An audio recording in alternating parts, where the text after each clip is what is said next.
96.9% sa ating mga viewers ay hindi pa nakapag-subscribe sa ating YouTube channel.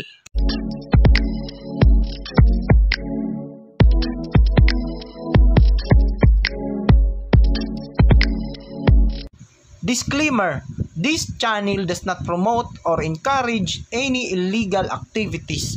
All contents provided by this channel is meant for educational purposes. So what's up guys? So welcome back po sa panibago nating videos, and for today's video guys, may bagong update si Messenger about sa PIN kung nag-o-open tayo at tuwing mag-o-open tayo ng ating Messenger account sa ibang device or sa computer, maghihingi na po ito ng PIN kapag lalagyan mo ng PIN code ang yung Messenger. So ito na po yung bagong update. So hindi pa po lahat nabibigyan ng bagong update sa Messenger. So Messenger is getting an upgrade.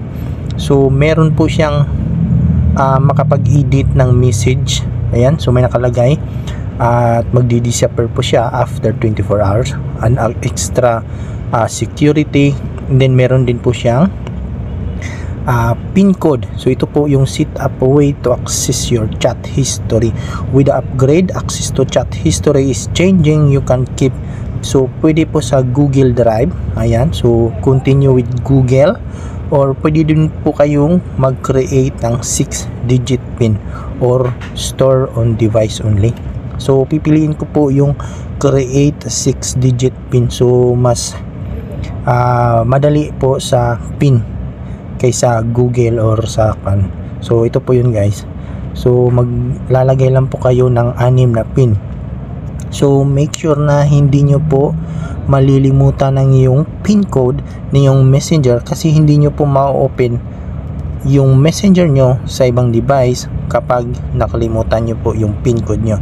So yan po guys, makikita nyo yung update is wala namang pinagbago except sa security ng Messenger. At bukod po dito sa pag-chat natin is ilong press po natin yung chat natin and makakapag-edit na po tayo dito guys. Ayan, from hello change to hihihi. Ayan, at may nakalagay naman na edited. So pwede po tayong makapag-edit na po ng ating mga message sa Messenger kung tayo ay nagkakamali. So yun po yung bagong update guys. So sa mga hindi pa po nabigyan ng bagong update sa 6-digit PIN code or sa Google Drive, or tuwing mag-open kayo ng Messenger accounts sa ibang device, ay patungkol po yun sa chat history. So ibig sabihin, pag hindi mo alam yung PIN code ng yung chat history, hindi mo po mababasa yung chat history, kasi yun po yung bagong update ni Meta guys. So make sure na hindi nyo po makalimutan yung 6-digit PIN code or yung Google Drive, pwede din po yun guys.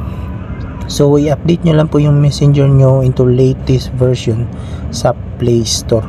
So kung gusto nyo din po i-remove yung PIN code natin, so next tutorial po natin yan gagawin. So dito guys, i-clear data muna natin yung Messenger natin at ipapakita ko sa inyo kung gumagana nga ba yung bagong update ni Messenger o Meta sa 6-digit PIN code. Ayan, so nag-clear data po tayo at clear cache. So tingnan natin kung gagana yung 6-digit PIN code natin guys. Ayan, so naglo-load pa po yan. So sa mga hindi pa nabigyan, i-update nyo lang po yung Messenger nyo into the latest version sa Play Store o kaya sa App Store. Ayan po. So naglo-load na po yun guys. Medyo nagahang po yung device natin kasi puno na po. Ayan, so hintayin lang po natin guys. Ayun. So hindi po siya makita kasi nga meron siyang security purposes. So yan po guys ay naghihingi na po yan ng 6-digit PIN code. So ganun lang kadali guys kung paano gumawa ng 6-digit PIN code dito sa Messenger sa bagong update. So sa mga hindi pa, i-update nyo po yung Messenger app nyo sa Play Store o kaya sa App Store. So for more info, i-PM nyo lang po ako, or pwede kayong mag-comment dito sa ating video and follow for more tips.